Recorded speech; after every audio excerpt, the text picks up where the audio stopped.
aparte de la inmensa cantidad de mitos pues que hay sobre el amor, el matrimonio, la sexualidad, las razas, etcétera, las costumbres, Dios, la iglesia. Por ejemplo, ¿qué mitos hay sobre la Iglesia Católica? ¿Qué se dice por ahí en las redes sociales, aquí y allá y más allá? No des tanto dinero porque es la más rica del mundo. Es lo que siempre se dice. ¿Por qué no acaba con la pobreza? Sí. Si es la organización más rica de la tierra. Claro, es un gigantesco mito. Pero ¿cuál sería el argumento en contra de ese mito? A ver, ¿quién lo sabe? Usted lo mencionó, pero no me acuerdo. Ayer lo dijo, ¿no? Ayer lo dije. Sí, que no tiene valor. Muy bien, Luz. Que no tiene todo lo que tiene la iglesia no tiene valor. ¿Cómo se llama? Bursátil. No tiene valor bursátil. Su valor en libros es 0. ¿Cuánto vale el Vaticano en libros contables? 0. La Basílica de San Pedro, 0. ¿Cuánto vale la Catedral de Morelia, de México, de Puebla? Son monumentos extraordinarios, 0. ¿Sí? Entonces, la iglesia no tiene riqueza. Bueno, sí se ha hecho un cálculo. El cálculo es que si la iglesia pudiera vender todos sus bienes y desprenderse de todos los recursos financieros que en estos momentos están en el IOR, que es el Instituto de Obras Religiosas, que es el Banco del Vaticano, alcanzaría para darles un desayuno de $5 a los 4,000 millones de personas que tienen hambre. Para eso alcanzaría. Pero solo el desayuno. Solo el desayuno. Con la riqueza que realmente es contable, o sea, con la que está en el IOR, alcanza para un desayuno de $5 para 4,000 millones de personas. ¿Por qué? Porque estamos hablando de 16,000 millones de dólares.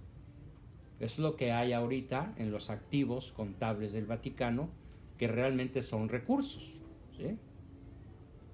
Claro, mañana pues vuelves a dar un desayuno de $5 y pasado mañana, y tú puedes resolver el hambre de la tierra con un desayuno de $5 para 4,000 millones de personas.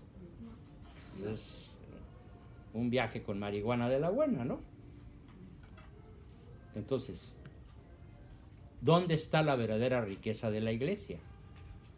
Es la obra con más, es la organización mundial con más obras de caridad, ¿sí?, de educación, de beneficencia, de hospitalización, de protección a las clases más desposeídas de la tierra, sostenida por la caridad de millones de católicos en todo el mundo. No existe ninguna organización tan grande, tan poderosa, pero todo se le va en mantener esas obras de caridad.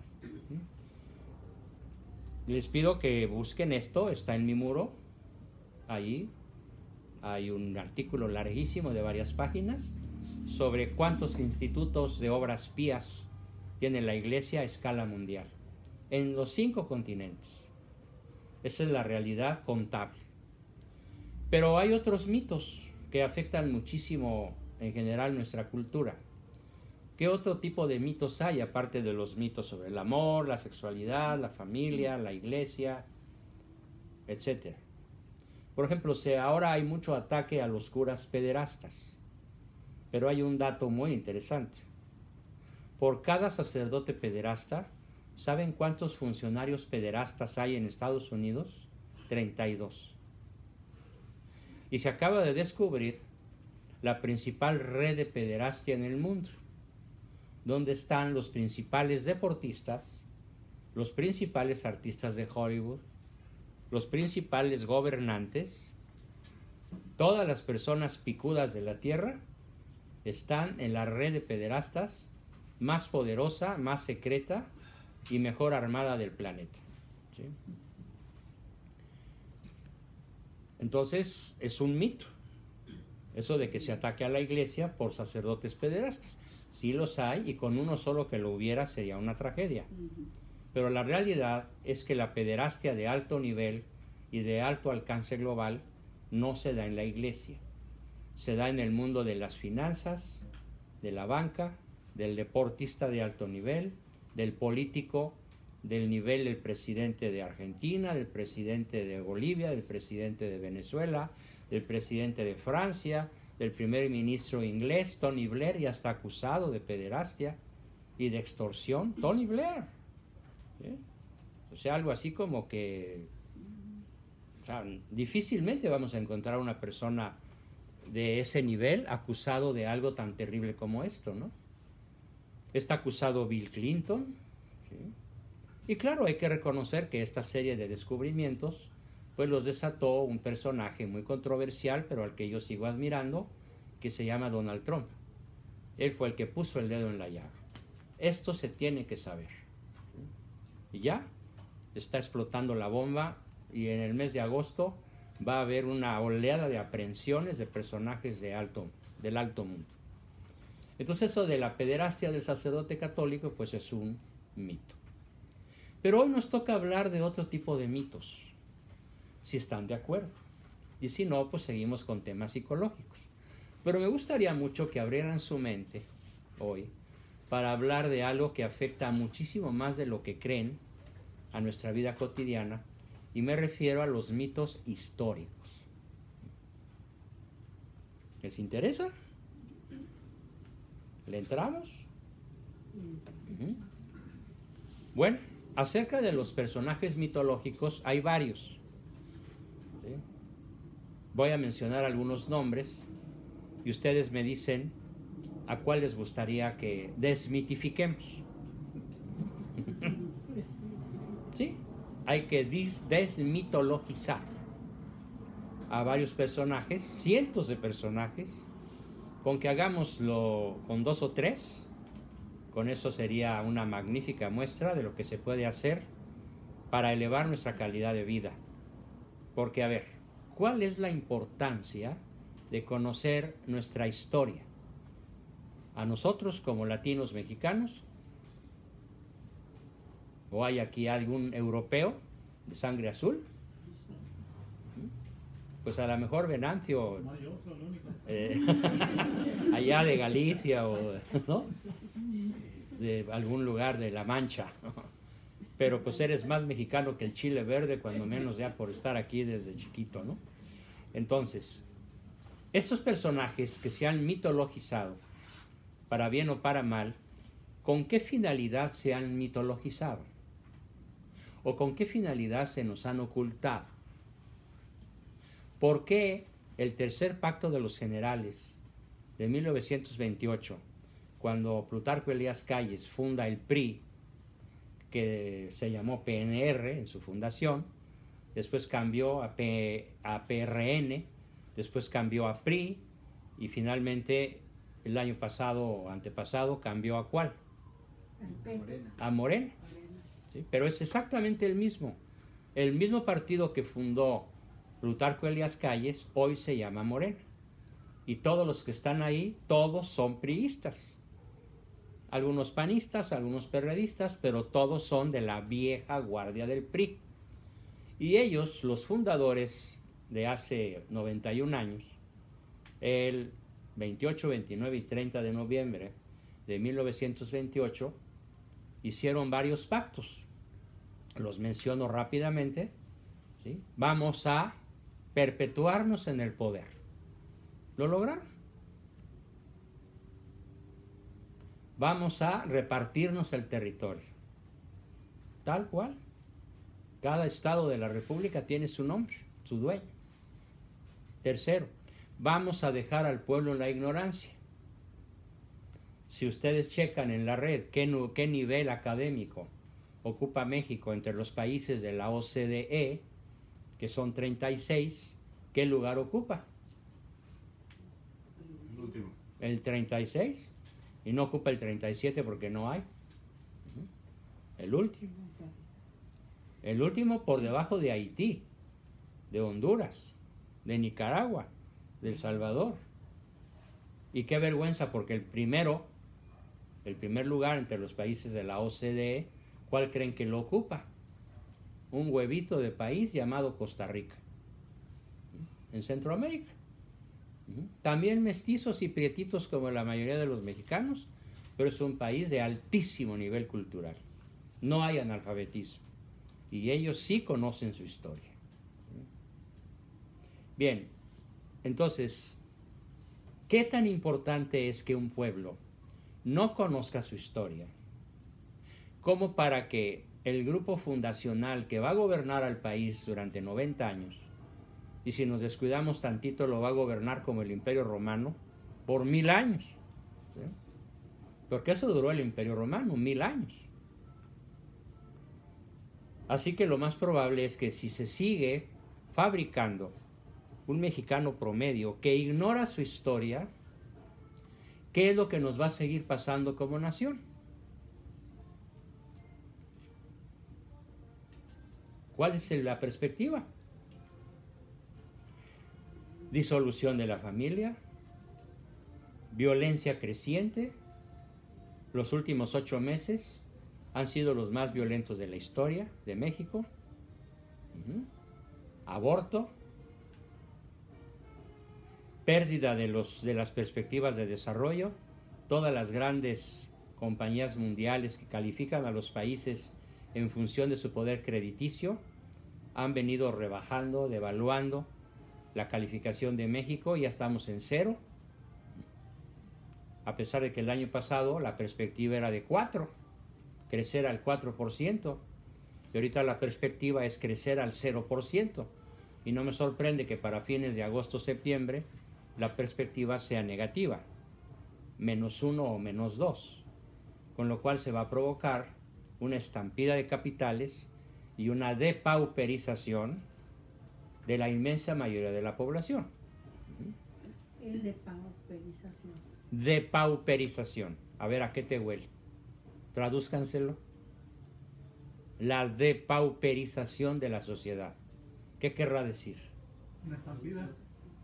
¿Pero por qué? No, eso no es estampida. ¿Qué significa, diácono, depauperización? Decadencia.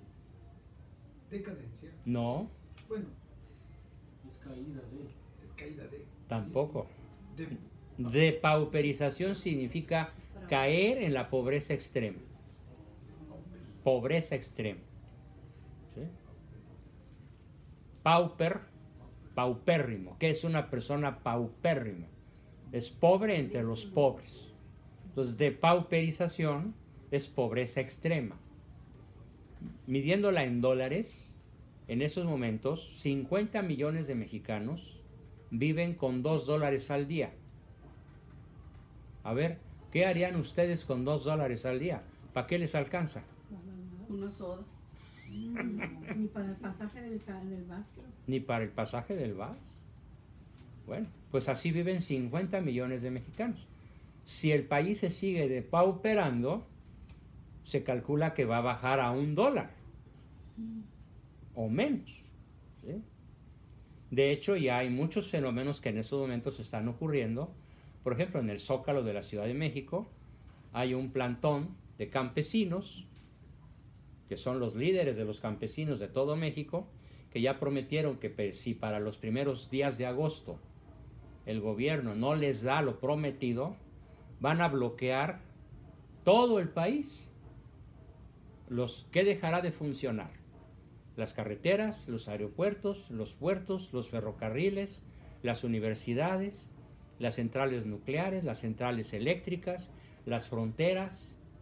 Todo será paralizado por una cantidad tremenda de campesinos enfurecidos porque el narcosistema encabezado por Peguelopostli les ha negado recursos de supervivencia. ¿Para mantener al pueblo en qué? En la pobreza. En la pobreza. Y después salvarlo. Ven, pásale por tu feria. ¿Sí?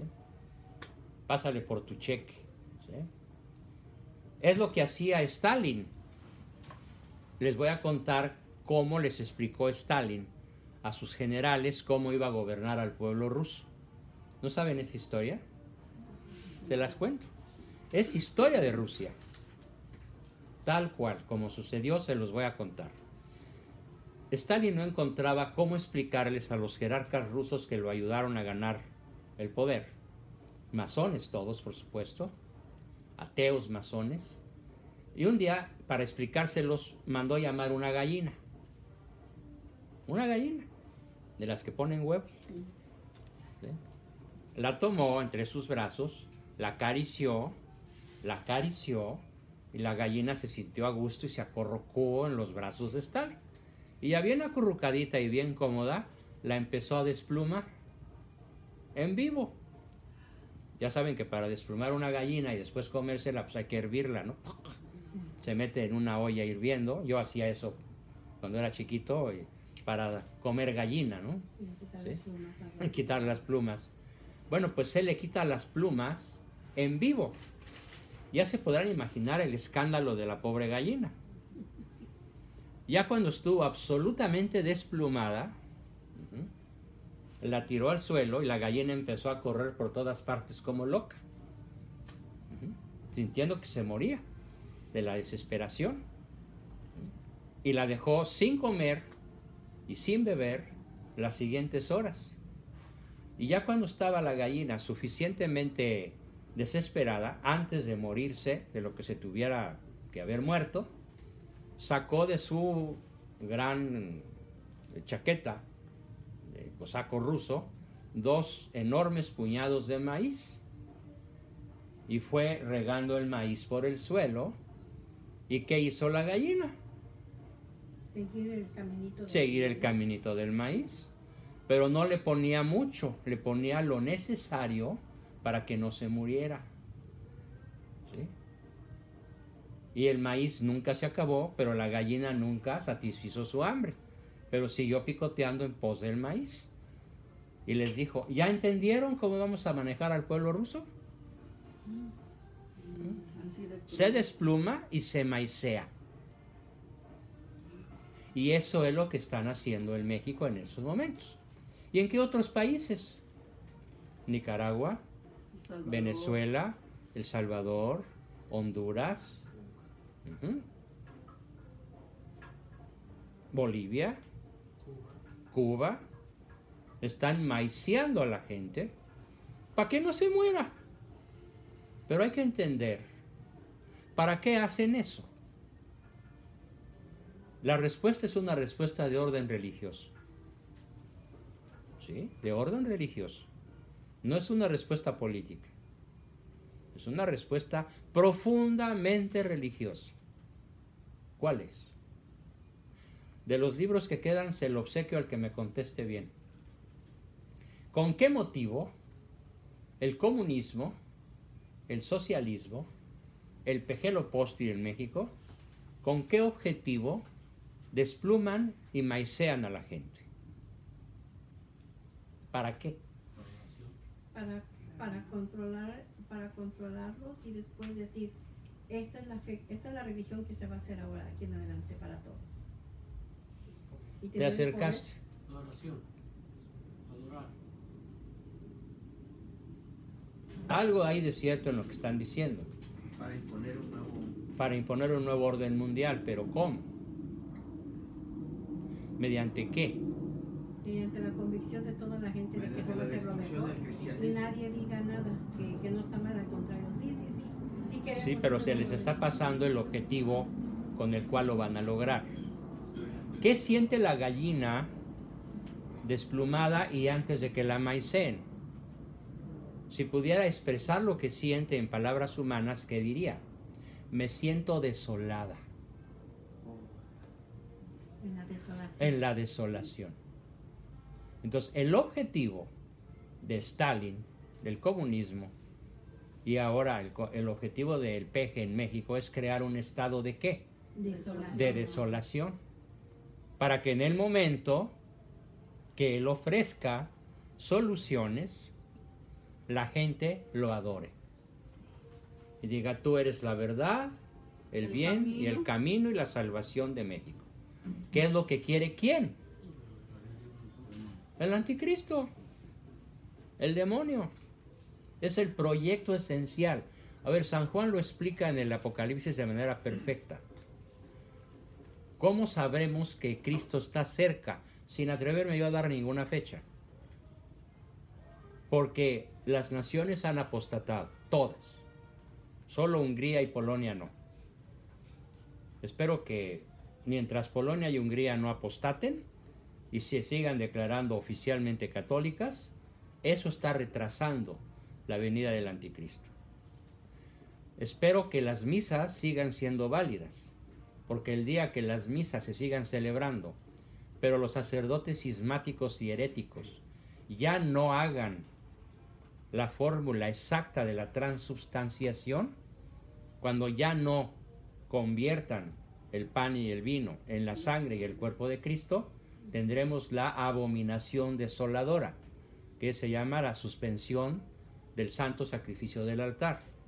Es otro de los grandes símbolos de que la segunda llegada de Cristo está cerca. Pero antes de que Él venga a juzgar a vivos y muertos, reinará el anticristo. Habiendo creado, ¿qué? Un estado de desolación. Para que una vez creado este estado de desolación, volvemos al ejemplo de la gallina corra detrás de los poquitos granos que les dé el gobernante en turno. Para recurrir a él, ¿sí? Con el bono a los viejitos, a los estudiantes, a los nininís, que ya no se dice nini, se dice nininís, porque ni estudian, ni trabajan, ni quieren, ni pueden. ¿Sí? Son 4 ni. Antes eran 2. ¿Está claro? Por eso es un objetivo de orden religioso. Sustituir la fe en Cristo en la fe en un ser humano, que será el anticristo. El anticristo será un ser humano, ¿sí? Es la primera bestia. La segunda bestia es propiamente Satanás, propiamente Lucifer. Y la primera bestia está al servicio de la segunda bestia. La segunda bestia es el demonio en persona. Él no va a reinar materialmente porque es un espíritu puro. El que sí va a reinar políticamente, militarmente, económicamente, mediáticamente, San Juan dice, cuando reine el anticristo, su imagen se podrá ver simultáneamente en todos los rincones de la tierra. Internet, celulares, televisiones, todos los medios electrónicos. Tú enciendes un aparato en ciertos canales y ¿qué ves? Pornografía, blasfemia, mentira, desolación, abusos sexuales, propalación de crímenes espantosos, ¿sí? Prepárense para lo que se está denunciando aquí en Estados Unidos, por fortuna, que es la red de pederastia de las que les platicaba hace un rato, ¿sí? Entonces la creación de la abominación desoladora es un asunto de orden religioso. Y esto se viene preparando ¿desde cuándo? Históricamente, ¿cuándo empezó este proyecto del anticristo, de preparar el camino para el anticristo? En México, específicamente, se precipitó, se le dio velocidad en 1928, con el Pacto de los Generales. Pero a escala global, en el planeta Tierra, ¿cuándo empezó el proyecto para culminar con la abominación desoladora? ¿Cuándo empieza ese proyecto? ¿En qué año y por quién? 1800. El año 43. ¿Stalin? 43, Stalin sí iba a tardar 19 siglos en nacer. No, en el año 43 de nuestra era, 10 años después de la resurrección de Cristo, Hiram Abud y los 10 hombres más ricos de Israel fundan una sociedad que se llamó la Sociedad Misteriosa. ¿Así se llama?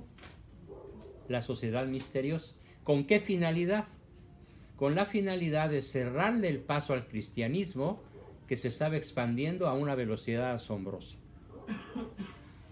¿Cuál fue la razón principal por la cual el cristianismo se expandió como un incendio por todo el mundo conocido de la época?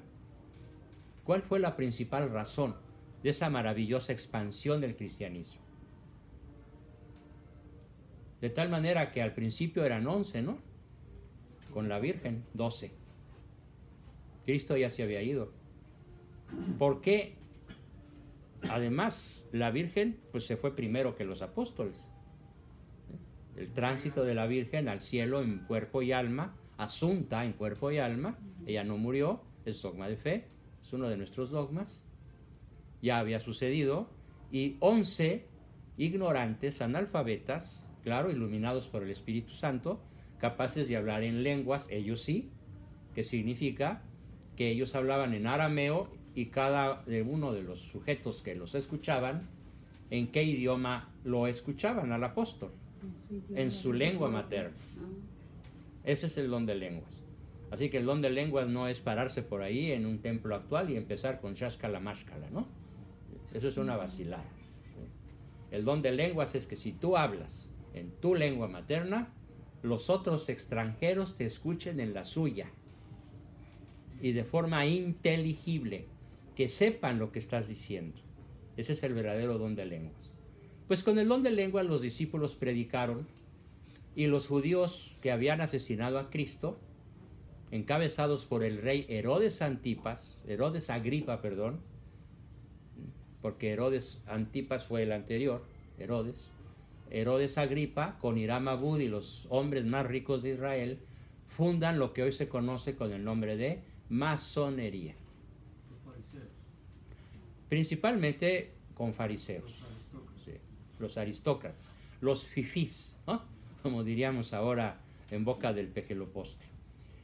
Y empiezan a combatir al cristianismo, aconsejando a los emperadores romanos que mataran a los cristianos, que los echaran a los leones.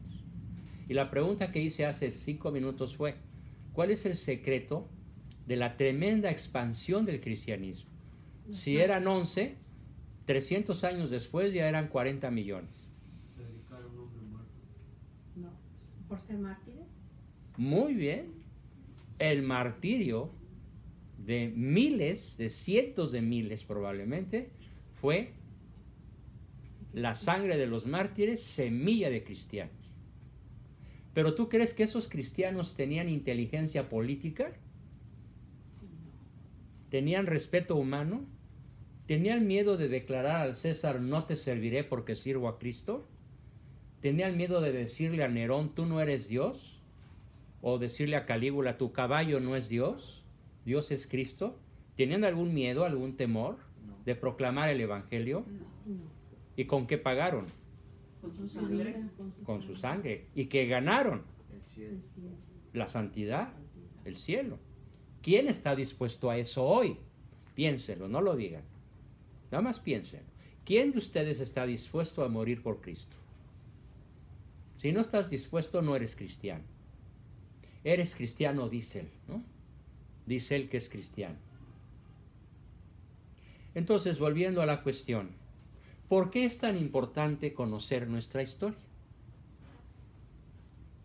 Porque el narcosistema que padecemos desde 1928 se propuso introducir en la niñez, la adolescencia, la juventud, la madurez y la tercera edad de todo el país la absoluta ignorancia de nuestras raíces cristianas.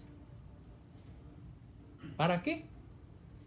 Para lograr la abominación desoladora, para lograr que 30 millones de chairos analfabestias voten por un abortista, por un asesino, por un ignorante, por un esquizofrénico, por un débil mental, por un paranoico, y no estoy usando ningún insulto. Además, yo no peleo por odio, yo peleo por amor a los que vienen detrás de mí. Si hablo de redes sociales, estoy hablando de 400,000 personas que ahorita me siguen. Y tengo como meta lograr 1 millón para este año. Y si estoy hablando de familia, pues me siguen 9 hijos, 23 nietos y como 72 primos hermanos con sus respectivas familias. Ya somos una legión, a la cual este traidor mercenario de Alfredo Jalife nos llama la pandilla, la horda de los Abascal. Además nos teme y nos calumnia. Y bueno, ya le avisé que lo voy a demandar por difamación. ¿Sí? Porque acusa a mi hermano de ser pederasta y asesino. No va a poderlo demostrar. Así que, paréntesis, ya conocerán cómo se desarrollará este asunto. Volviendo a la cuestión entonces, ¿por qué es importante conocer la historia? Porque el que domina la historia, el que escribe la historia, ¿de qué se apodera? De la verdad. De la verdad. Se apodera de la verdad. ¿Pero de qué más se apodera? De tu voluntad, de tus decisiones, de tu proyecto de vida, de tus creencias, de tu práctica de tu religión o el abandono de tu religión. Se apodera de todo tú. Pido por favor que hagan este examen mental en esos momentos. Imagínense por un momento, todos los que estamos aquí y todos los que me están oyendo, que no conoces quiénes son tus padres. Porque lo olvidaste o porque te dieron alguna droga para que tuvieras amnesia y no sabes quiénes son tus padres. No sabes cómo fue tu niñez. No sabes nada de tu vida. Entonces, ¿quién te puede manipular? Cualquier persona que tenga el conocimiento de realmente quién eres tú. Y que conozca tus debilidades, tus aficiones, tus gustos, tus necesidades. ¿Qué va a hacer contigo? Lo que quiera. ¿Por qué? Porque tú no sabes quién eres. Entonces, al haberle negado al mexicano promedio, al mexicano común, el conocimiento de su historia, el conocimiento real de su historia, ¿de qué se han apoderado? Del destino de México. ¿Con qué finalidad? Maiciar la gallina, crear la desolación. Esto lo tengo que explicar con tanta contundencia y con tanta vehemencia, porque muchas personas, incluso amigos míos cercanos, me han cuestionado: ay, Juan Bosco, es que ¿para qué sirve la historia?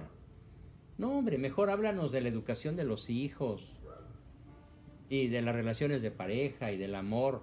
A ver, sí, todo eso es importante, claro, y son temas fascinantes que a mí me encantan también.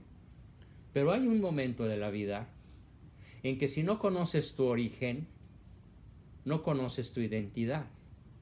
Y si no conoces ni tu origen ni tu identidad, ¿qué es lo que no conoces? Y no puedes decidir tu destino. Ahora díganme ustedes, queridos amigos, ¿qué tan importante es conocer y decidir nuestro destino? ¿Qué tan importante es? No lo quiero decir yo con mis propias palabras. Díganlo ustedes.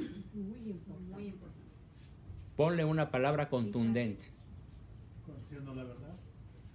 Más fuerte. Nuestro idioma tiene expresiones muchísimo más valerosas, profundas y contundentes que las que han dicho. ¿Qué tan importante es conocer y decidir nuestro destino? Vital. ¿Por qué es vital?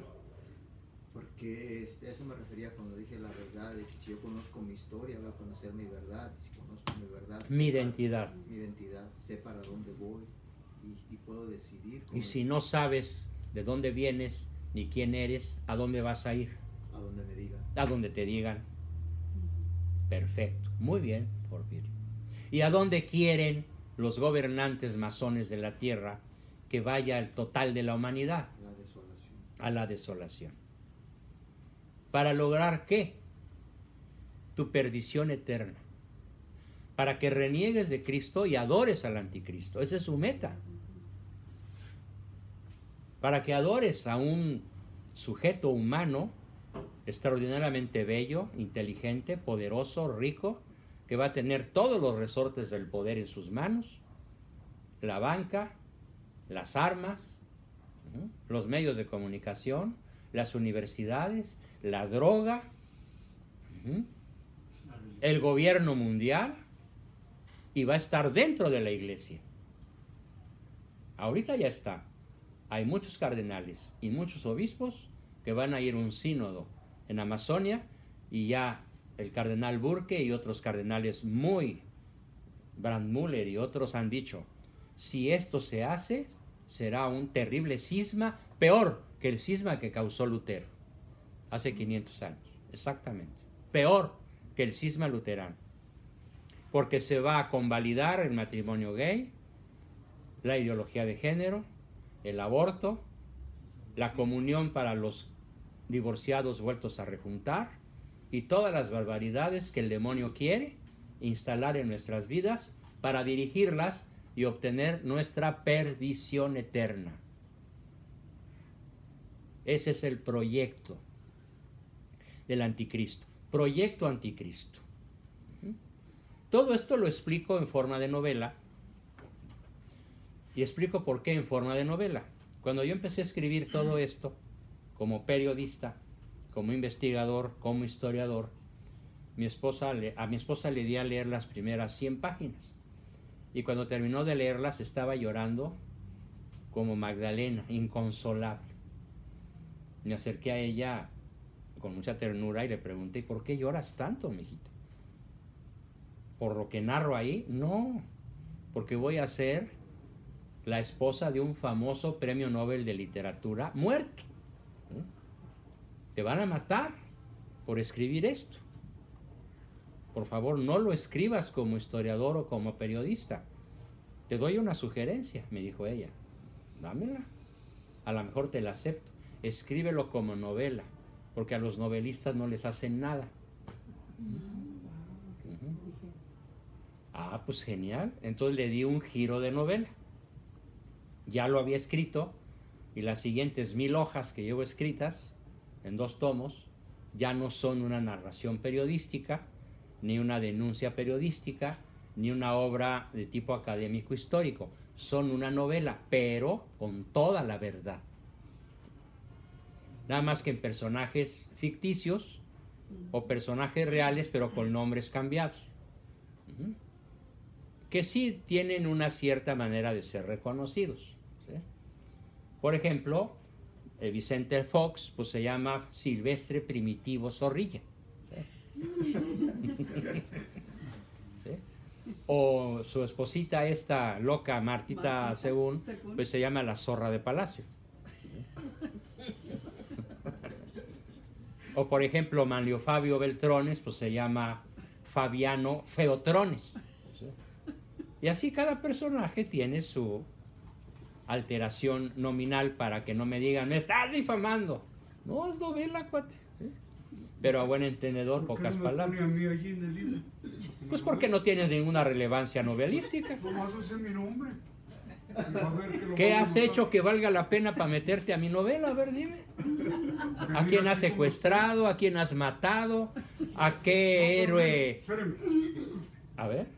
Si se trata de matar, ahorita empezamos. ¿Ya? ¿Dispara? Él nomás quiere que su nombre, Jesús Gallardo. Nomás que aparezca allí, hombre. Dice que si le faltan nombres. Jesús Gallardo. Es que tiene que rimar, señor. Si no rima, no tacha. No, le aseguro que no he encontrado un hombre como el mío allí. Sí, tiene que... ¿Verdad? No, por supuesto que no. Bueno, entonces volviendo al punto. ¿Quedó claro por qué es importante conocer nuestra historia? Pues sí, porque así nos podemos dar cuenta y podemos defender nuestra alma. Claro, Luz.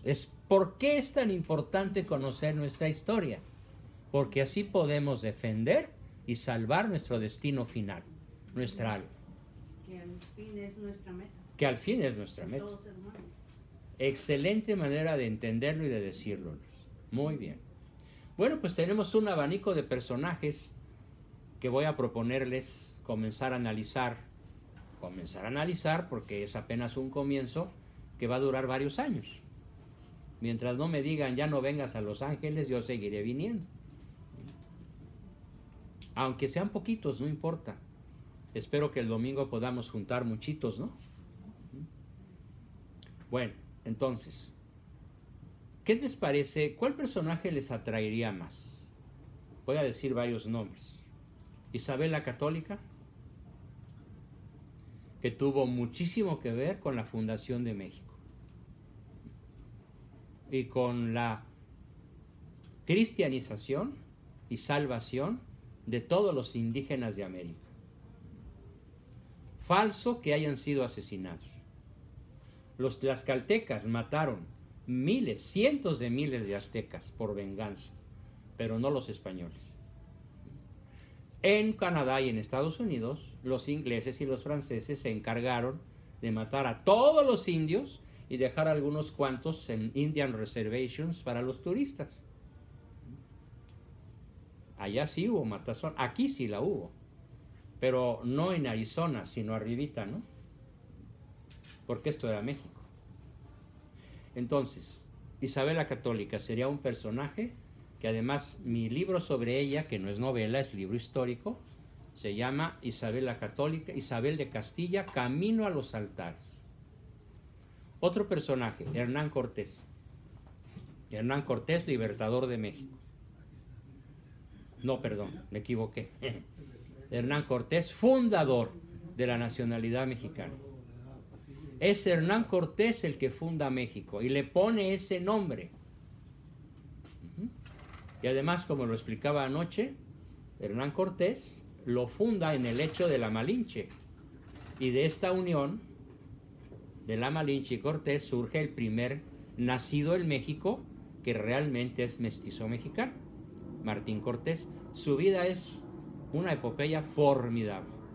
Conocer a Cortés es conocer el ADN de México. ¿De dónde venimos? Porque además en el acta fundacional está la voluntad de Cortés de que todo indígena sea considerado como un ser humano que merece el bautismo para salvar su alma. En palabras de Hernán Cortés. Otro personaje al que podríamos estudiar, bueno, son muchos personajes. ¿Cómo era Mesoamérica antes de la llegada de Cortés? ¿Cómo vivían los indígenas de todo el continente, pero principalmente de lo que ahora es México? Y principalmente de la región central, donde dominaban los aztecas. Conocer cómo fue la América precortesiana nos puede revelar extraordinariamente el por qué hoy tenemos un gran Tlatoani que consulta a los brujos y que desde que era muy jovencito ha sido guiado por chamanes demoníacos. A ver, ¿existe o no la brujería? Sí, sí, sí. ¿Existe o no el demonio? Sí, sí existe. ¿Existen o no pactos satánicos? Sí. ¿Existen o no pasajes históricos desde la más remota antigüedad, desde Adán y Eva incluso, hasta la fecha, en donde pedimos protección al demonio, le ofrecemos nuestra alma al demonio, hacemos amarres, protecciones, cerraduras, endulzamientos, abrimos puertas, entregamos el alma, entregamos la voluntad, ¿a cambio de qué? Poder, fama, honores, riquezas y placeres. Es una realidad histórica. Y ningún otro presidente mexicano, bueno, macuspano en este caso, que no mexicano, ha hecho tantos pactos satánicos desde su juventud como los ha hecho Manuel Andrés, que es su nombre verdadero. No es Andrés Manuel, es Manuel Andrés, pero para que no se vea malo, le cambió para AMLO, ¿no? Entonces, estamos en manos de un gobierno satanista. Literalmente. Nos conviene conocer cómo era la forma de vida satanista antes de la conquista. Cómo vivían los aztecas, cómo vivían los mayas, los zapotecas, los toltecas, los tlaxcaltecas, cómo vivían y en qué creían. Porque todo eso, queridos amigos, ha regresado. Si no, no nos explicaríamos la bestial cantidad de adultos asesinados. Como se lo reveló un poseso al Papa Francisco, El demonio cobra una vida adulta por cada bebé asesinado. Y lo proclamó Francisco. Lo dijo Francisco hace 3 o 4 años en el Vaticano. Mientras México no detenga la brutal cantidad de abortos, la violencia seguirá aumentando. Y Francisco no es profeta. Por lo tanto, lo que dijo, lo dijo por revelación de un poseso. Y por cierto, ese poseso no fue liberado. Sigue poseso. No han podido expulsar al demonio o a los demonios que tiene.